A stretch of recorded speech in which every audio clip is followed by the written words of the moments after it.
किती जरी म्हणलं बसने प्रवास करायचा नाही, तरी पण असं काय होतं, की महिन्यातनं एकदा दोनदा तरी बसने प्रवास करावाच लागतो. आजचा माझा प्रवास होता फक्त 20 मिनिटांचा. जिथं मला बसमध्ये बसायचं तर सोडा, उभा राहायला पण व्यवस्थित जागा नव्हती. आणि हे एवढं सारं टोल नाक्यावरचं ट्रॅफिक. मी चालले होते इंदापूरवरनं टेंभुर्णीला.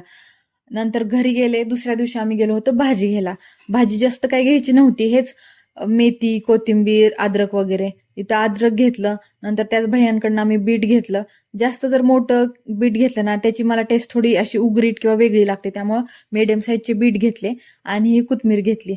आता घरी आल्यानंतर कोथिंबीर निवडताना पण आणि मी बाजारातून मम्मीला म्हणलं होतं, की ही कोथिंबीर थोडी पिवळी, तर आपण दुसरीकडनं कोथिंबीर घेऊ. पण माझी मम्मी म्हणली, की आता आहेत थंडीचे दिवस, त्यामुळे थंडीमुळे कोथिंबीर पिवळी पडत असते. बाकी कोथिंबीर व्यवस्थित आहे. मग म्हणलं आता शेतकऱ्याला नाही समजून घ्यायचं तर काय आहे ना. मग तिथेच आम्ही 2 कोथिंबीरच्या पेंड्या घेतल्या आणि नंतर मला जायचं होतं हा ब्लाऊज शिवाय टाकायला. मागच्या 2-3 महिन्यात ही साडी घेतली होती. आणि आज मी आणली एक ट्रॉली बॅग. तर त्याचा मी रिव्ह्यू तुम्हाला लवकरच शेअर करते. आणि आज मम्मीने बनवलं होतं उपासाचं बटाटं. हे बटाट्याची टेस्ट खूप छान लागते. चला भेटू नंतरच्या व्हिडिओमध्ये. तोपर्यंत बाय.